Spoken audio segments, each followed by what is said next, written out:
Imagine sitting on the bank of a serene body of water, inhaling the scents of nature, immersed in its scenic majesty, when suddenly you notice something out of place, a disturbance in the water. Your brain can't even understand what it sees. An animal, a creature that hasn't existed for 66 million years, a dinosaur, and as quickly as it appeared, it submerges into both the water and obscurity. Hello folks, I'm so very happy you're here.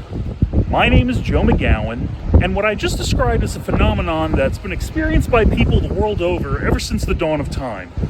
In this presentation, we're going to be exploring the river and lake monsters found across New York State. I hope you enjoy.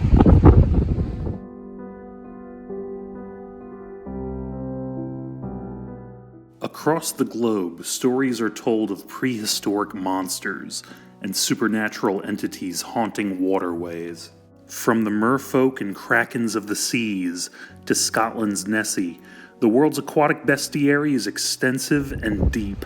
And New York's Hudson River is no exception, with its own prima mostro. Affectionately named Kipsy, after the Hudson's queen city Poughkeepsie, this elusive creature shares much in common with its Adirondack cousin, Champ, who is said to haunt the waters of Lake Champlain, which is a glacial lake shared between New York, Vermont, and Quebec.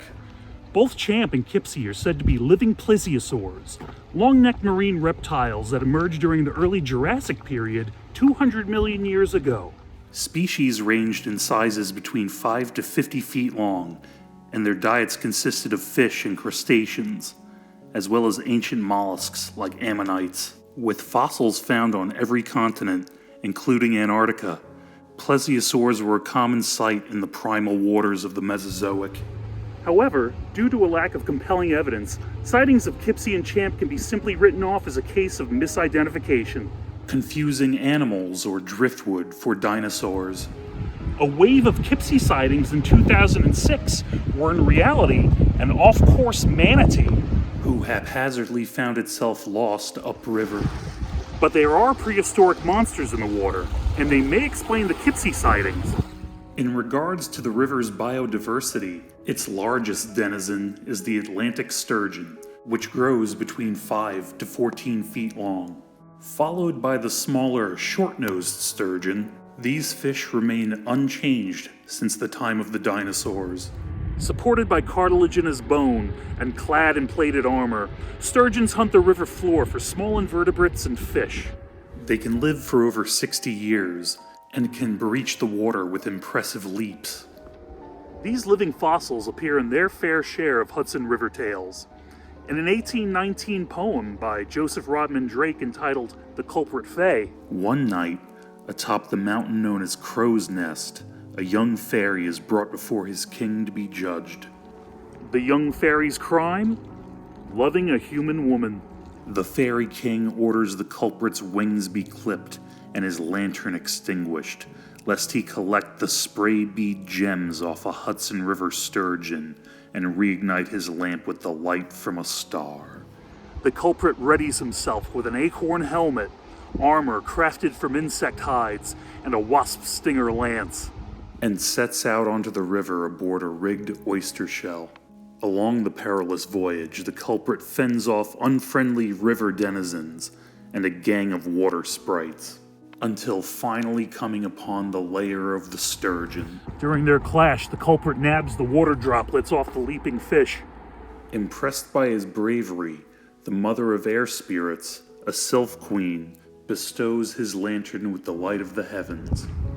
Returning triumphant, the fairy folk of Crow's Nest celebrate the culprit's exoneration with song and merriment. In another story from early American author Washington Irving's Dietrich Knickerbocker, A History of New York, a trumpeter named Antony Van Corlaer was aboard the galley of Peg-legged Peter Stuyvesant, the last Dutch Director General of New Netherland, before it came under English rule. Stuyvesant was on official business upriver, anchoring just north of Dunderberg. The trumpeter, Van Corlaer, was a saucy character to say the least. A boozer and a schmoozer, Antony was known to possess an exceptionally large, shiny red nose. While Van Corlaer was on deck, the light of the midday sun refracted off his distinctive nose, focusing a ray of sun scorch onto the water, frying an unfortunate passerby sturgeon. Crewmen fished the sturgeon onto deck and saw it was thoroughly cooked. Sampling the fish fry, the crew approved the sturgeon's flavor, though it did have a brimstone aftertaste. Getting a laugh from the blunderful trumpeter, Stuyvesant dubbed the mountain at whose foot they sat Antony's Nose. But the river would have its revenge on Antony Van Corlaer. In 1664, amid the waning years of the Second Anglo-Dutch War, King Charles II of Great Britain decided to gift his brother James, Duke of York, the Dutch trade colonies of New Netherland.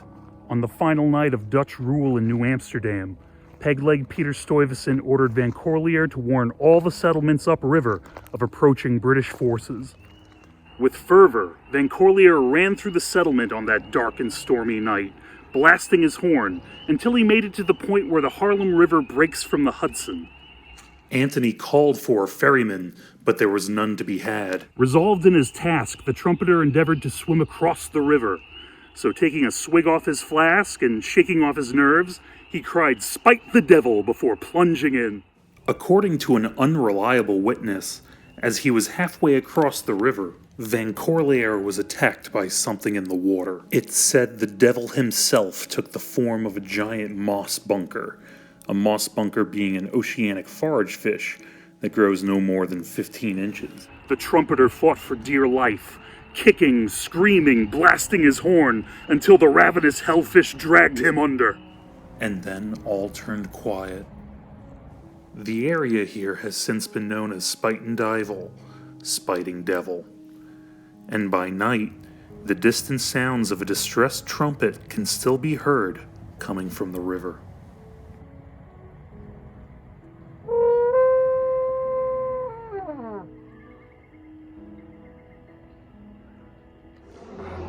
Thank you so much for joining me on this adventure. If you enjoyed the video, please give it a like, subscribe, share. Every little bit helps. You can keep an eye out for more videos like this coming out in the near future. Until then, get out there, be your best selves. Cheers.